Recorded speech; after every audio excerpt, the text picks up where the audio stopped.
മനുഷ്യന് തിരക്കിലാവുക എന്നത് സ്വാഭാവികമാണല്ലോ. അത്തരം സന്ദർഭങ്ങളിൽ സമയം കണ്ടെത്തി ഒരു യാത്ര പോയാലോ? അതെ, കോഴിക്കോട് KSRTC സ്റ്റാൻഡിൽ നിന്ന് ഒറ്റ ദിവസം കൊണ്ട് വയനാട്ടിലെ 2 സ്ഥലങ്ങൾ നമുക്ക് കണ്ടുവരാം.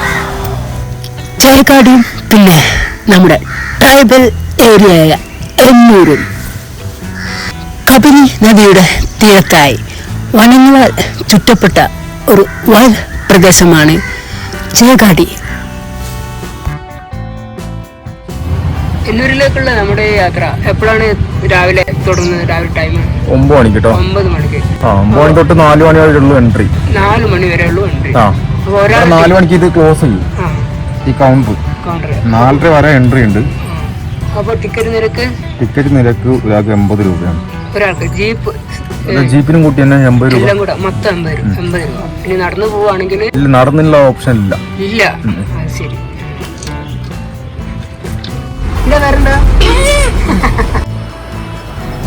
KSRTC സ്റ്റാൻഡിൽ നിന്നും 72 രൂപ കൊടുത്താൽ നമുക്ക് വയനാട്ടിലുള്ള എന്നൂരിൽ പോയി ഇറങ്ങാം. അവധി ദിവസങ്ങളിലാണ് നിങ്ങൾ വയനാട്ടിലേക്ക് പോകുന്നതെങ്കിൽ നിങ്ങൾ പെട്ടുപോകും. ബ്ലോക്കിൽ കുടുങ്ങിയാൽ മണിക്കൂറുകൾ വേണം അതിൽ നിന്നും രക്ഷ നേടാൻ. ആ സമയത്ത് നിങ്ങൾ കയ്യിൽ സ്നാക്സോ വെള്ളമോ കരുതുക. അതില്ലെങ്കിൽ നിങ്ങൾ തീർച്ചയായിട്ടും വലഞ്ഞു പോകും. കോഴിക്കോട് ജില്ലയിലെ താമരശ്ശേരി ചുരത്തിന്റെ മുകളിലെത്തിയാൽ അതിമനോഹരമായ ഒരു വ്യൂ കണ്ട് നിങ്ങൾക്ക് വയനാട് ജില്ലയിലേക്ക് പ്രവേശിക്കാം. ചുരം കഴിഞ്ഞ് അല്പം മുമ്പോട്ട് പോയാൽ നമുക്കിറങ്ങാനുള്ള സ്റ്റോപ്പായി. ഇതാണ് ആ സ്റ്റോപ്പ്. എന്നൂർ എന്ന ഈ സ്റ്റോപ്പിൽ ഇറങ്ങി നമുക്ക് കുറച്ച് മുന്നോട്ട് പോയാൽ നമ്മുടെ എന്നൂരിലേക്കുള്ള ജീപ്പ് സർവീസ് പോയിന്റിൽ എത്തിച്ചേരാം.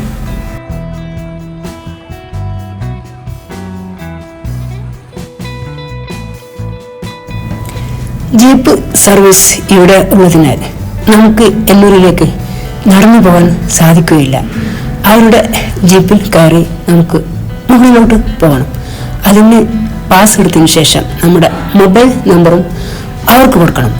അങ്ങനെ മുകളിലെത്തിയാൽ നമുക്ക് മെസ്സേജ് വരികയും ആ മെസ്സേജ് ഇവിടെ കാണിച്ചു കൊടുക്കുകയും അങ്ങനെ നമുക്ക് ട്രൈബൽ ഏരിയയിലേക്ക് പ്രവേശിക്കുകയും ചെയ്യാം.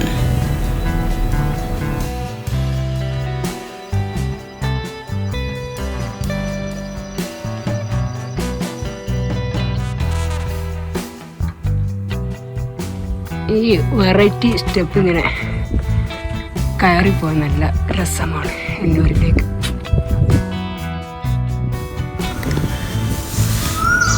തോളോട് തോൾ ചേർന്ന് ദൂരെ പച്ച പുതച്ചുറങ്ങുന്ന മാമലകൾ.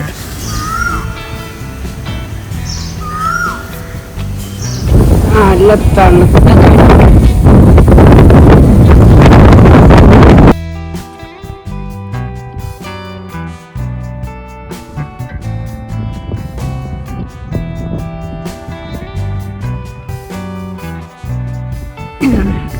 Tribal market. അവരുണ്ടാക്കിയ അവർ ശേഖരിച്ച ഉൽപ്പന്നങ്ങൾ മാത്രമേ ഇവിടെ വിൽപ്പനയുള്ളൂ.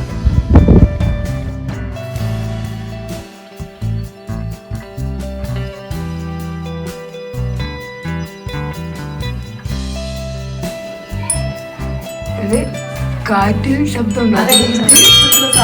250 രൂപയാണ് ഇതിൻ്റെ വില.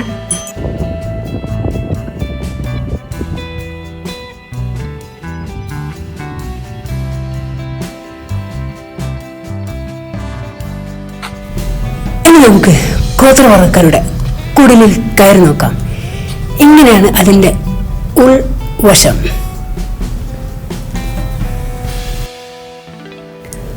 കുട്ടികൾക്കും മുതിർന്നവർക്കും ചരിത്രത്തെ അന്വേഷിക്കുന്ന പഠിതാക്കൾക്കും ഇതൊരു വല്ലാത്ത അനുഭവമാണ്. ഇവിടെ വന്നാൽ നിങ്ങൾക്ക് ഭക്ഷണം കിട്ടാൻ പ്രയാസമായിരിക്കും. ഈ കഫറ്റീരിയ പൂട്ടിയിട്ട് 6 മാസമായെന്നാണ് പറയപ്പെടുന്നത്. അതിനെ തന്നെ ഭക്ഷണമോ സ്നാക്സോ നിങ്ങൾ ഇങ്ങോട്ട് കൊണ്ടുവരിക.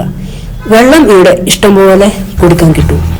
ഇനി നമുക്ക് കേരളത്തിലെ സൂപ്പർ സിറ്റിയായ സുൽത്താൻ ബത്തേരിയിലേക്ക് കയറാം. അവിടെ നിന്ന് പുൽപ്പള്ളിയിലേക്കുള്ള യാത്ര മനോഹരമായിരിക്കും. കാരണം ചുറ്റുവട്ടവും കാടാണ്. വയനാടിന്റെ മറ്റൊരു പ്രത്യേകതയാണ് കുറച്ചു ദൂരം കാടാണെങ്കിൽ കുറച്ചു ദൂരം കൃഷിയിടമായിരിക്കും. അത് കഴിഞ്ഞാൽ അങ്ങാടിയായിരിക്കും. അത് കഴിഞ്ഞാൽ ധാരാളം വീടുകൾ ഉള്ള സ്ഥലമായിരിക്കും. ഇതിങ്ങനെ മാറി മാറി വന്നുകൊണ്ടിരിക്കും. സുൽത്താൻ ബത്തേരിയിലെ KSRTC സ്റ്റാൻഡിന്റെ പുറത്തിറങ്ങിയാൽ പുൽപ്പള്ളിയിലേക്ക് പ്രൈവറ്റ് ബസ് കിട്ടും. 30 രൂപയാണ് ടിക്കറ്റിനുള്ളൂ.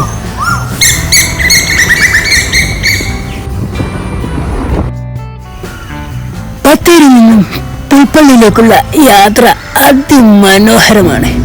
പച്ചയിലിങ്ങനെ കുളിച്ചു നിൽക്കുന്ന ഈ വനം കാണാൻ എന്തൊരു ഹരമാണ്, എന്തൊരു രസമാണ്. ഏതൊരാളുടെയും മനസ്സ് കുളിർപ്പിക്കുന്ന അതിമനോഹരമായ കാഴ്ചകളാണ് വഴിയിൽ ഉടനീളം.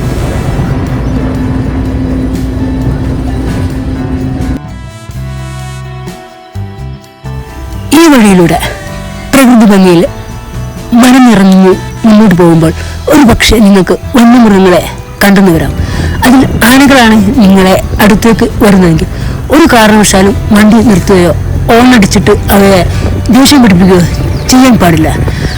ഒരുപക്ഷെ അവർ എന്തെങ്കിലും അപകടത്തിൽപ്പെട്ട്, അതായത് കർഷകരും മറ്റും ഉണ്ടാക്കുന്ന മുള്ളുവേലികളും മറ്റും അതിലെല്ലാം ചവിട്ടി കാലൊക്കെ മുറിപ്പെട്ട് അതുപോലെ മറ്റു മതങ്ങളിലെയോ ഒക്കെ ആയിരിക്കും അവ ഒരുപക്ഷെ നിങ്ങളടുത്തേക്ക് വരുന്നത്.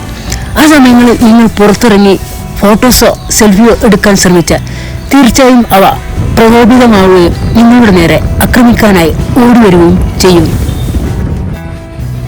അപകടകരമായ സ്വഭാവമാണ് ആനകളും മറ്റും കാണിക്കുന്നതെങ്കിൽ തീർച്ചയായിട്ടും നിങ്ങൾ വനംവകുപ്പിനെ അറിയിക്കുക. അങ്ങനെ നമ്മൾ പുൽപ്പള്ളിയിൽ എത്തിയിരിക്കുന്നു. നമുക്കിവിടുത്തെ കർഷകരോട് ചോദിച്ചു നോക്കാം, വന്യമൃഗങ്ങൾ നാട്ടിൽ ഇറങ്ങാതിരിക്കാനുള്ള വിദ്യകൾ വല്ലതുമുണ്ടോ എന്ന്. ഏയ് സഹോദര, നിങ്ങൾ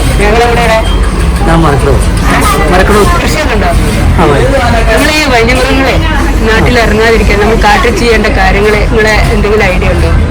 കാട്ടിൽ തന്നെ അവരെ നിലനിർത്താനുള്ള ഐഡിയ? ഞങ്ങളുടെ ഭാഗത്ത് നമ്മൾ പെൻസിൽ ഇട്ടുണ്ട്, അതൊന്നും വലിയ കാര്യമൊന്നുമില്ല. ആരൊക്കെ നിങ്ങളെ കാടും നാളെ നമ്മൾ വേദനിക്കണം. റെയിൽ കൊണ്ടുവന്നിട്ട് റെയിൽ എന്ന് പറയുമ്പോൾ അത് കൊണ്ടുവന്നിട്ട് ഇതാക്കിയിട്ട് കാട് നമ്മൾ വേദനിക്കണം. പിന്നെ പുഴകളിലും തൊഴിലൊക്കെ തടയണമായിരുന്നു, അത് വെള്ളം കുടിക്കാൻ വേണ്ടിയിട്ട് വെറുതെ വന്നതെന്നാണ്. അത് വന്നിട്ട് കനാലൊക്കെ കഴിച്ച് കാട്ടിലേക്കൊക്കെ വെള്ളം സംഭരിച്ചെടുക്കാനുള്ള കാര്യങ്ങളൊക്കെ ചെയ്യണം. അതുപോലെ കാട്ടിൽ പുതിയ പിന്നെ മരങ്ങളും അതുപോലെ വൃക്ഷങ്ങളൊക്കെ വെച്ച് പിടിപ്പിക്കണം. അത് സംരക്ഷിക്കണം. വെച്ചിട്ട് പോയാൽ പോരാ, സംരക്ഷിക്കണം. ഒരുപാട് കാര്യങ്ങൾ ചെയ്യാറുണ്ട്. ഈ തേക്ക് പോലുള്ളതൊക്കെ തേക്കും അക്വേഷ്യ പോലുള്ള സാധനങ്ങളൊന്നും വെക്കരുത്. യുക്കാലിപ്സ് അങ്ങനെയൊന്നും വെക്കരുത്. അല്ലാതെ മരങ്ങളും സാധാരണ നാച്ചുറലായിട്ടുള്ള മരങ്ങൾ മാത്രം വെച്ച് പിടിപ്പിക്കുക. ചെറുപ്പിച്ചിട്ട് വെയിൽ കൊണ്ടിട്ട് കാടും പിന്നെ നാട് നമ്മൾ വേർതിരിക്കണം. ഇങ്ങനെയൊക്കെ ഇതിൻ്റെ ഏറ്റവും ശാസ്ത്ര പരിപാടിയുണ്ടാവും. വന്യമൃഗങ്ങൾ വരില്ല, ചെറിയ മൃഗങ്ങൾ വന്നോട്ടെ. നമ്മുടെ കൃഷി വാഴ, ചേന എല്ലാം നശിപ്പിച്ചു. വാഴ ചവിട്ടി പറിച്ചു പറിച്ചു അവൻ കിട്ടുന്ന വരുന്ന സ്പീഡിലെല്ലാം അടിച്ചു പറിച്ചു കളഞ്ഞു. വനങ്ങളാൽ ചുറ്റപ്പെട്ട കരയേക്കാൾ ഏറ്റവും കൂടുതൽ വയലുകളുള്ള പുൽപ്പള്ളിക്കടുത്തുള്ള ചേക്കാടിലേക്ക് നമുക്കൊന്ന് പോയി നോക്കാം.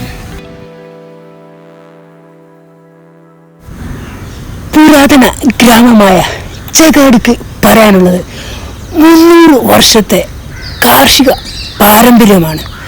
വനത്താൽ ചുറ്റപ്പെട്ട ആ ഒരു കാർഷിക ഗ്രാമം എന്തൊരു രസമാണ് കാണാൻ. നമ്മുടെ ചുറ്റുവട്ടത്തൊക്കെ നെൽവലുകൾ തരിശായി കിടക്കുമ്പോൾ ഇവിടെ അങ്ങനെ ഒരു പതിവേ ഇല്ല. ഇവിടെ വർഷത്തിൽ ഒരിക്കലാണ് നെൽകൃഷി ചെയ്യാറ്, അതും ഗന്ധകശാല നെല്ല്. 250 ഏക്കറിലാണ് ഇവിടെ നെൽകൃഷി ചെയ്തുകൊണ്ടിരിക്കുന്നത്. 3 ഭാഗവും വനത്താൽ ചുറ്റപ്പെട്ട ഇവിടം ഒരു ഭാഗത്ത് പുഴയുമാണ്. ചെക്കാടിയെ സമ്പന്നമാക്കുന്നത് പുരാതന കാലത്തെ കുടിയേറ്റക്കാരായ ചെട്ടിയാന്മാരുടെ സംസ്കാരമാണ്. കൂട്ടുകാരോടൊപ്പം കുടുംബത്തിനോടൊപ്പം ഈ കബനി നദിയിലേക്ക് ഇറങ്ങി ശരിക്കും ഒന്ന് മുങ്ങിക്കുളിച്ച് സർവോപരി ഉന്മേഷം ഒറ്റയ്ക്ക് വീണ്ടെടുക്കാം. കൂട്ടുകാരായും ഫാമിലിയായും നിങ്ങൾക്ക് ഇവിടം ഒറ്റ ദിവസം കൊണ്ട് സന്ദർശിക്കാം. കണ്ണൂർക്കാർക്കും കാസർഗോട്ടുകാർക്കും കോഴിക്കോട്ടുകാർക്കൊക്കെ ഒരു ദിവസം കൊണ്ട് എന്നൂരും വയനാട്ടിലെ ഈ ചേക്കാടിയും കണ്ട് തിരിച്ചു പോകാം. ഈ പുഴയുടെ നേരെ അക്കരെ കടന്നാൽ കാട്ടിക്കുളം വഴി നമുക്ക് മാനന്തവാടി എത്താം. അതും വളരെ മനോഹരമായ കാടാണ് ഈ കാട്ടിക്കുളം വഴിയിലുള്ള വനപാത.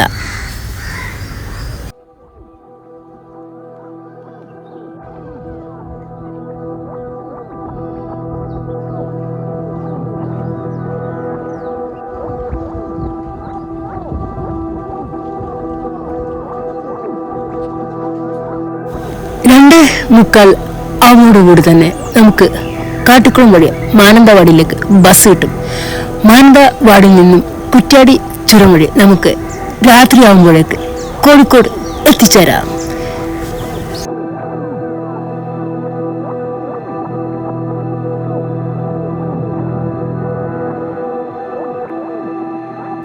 മാനന്തവാടി ബസ് സ്റ്റാൻഡിൽ നിന്നും ഇനി നേരെ കോഴിക്കോടേക്ക്, അതും കുറ്റ്യാടി ചുരം വഴി. ചാനൽ ഇഷ്ടമായാൽ ഒന്ന് സബ്സ്ക്രൈബ് ചെയ്ത് ബെൽ ബട്ടൺ അമർത്തി നിങ്ങളുടെ പ്രിയപ്പെട്ടവരുടെ ശ്രദ്ധയിലേക്ക് ഷെയർ ചെയ്യാൻ മറക്കരുത്.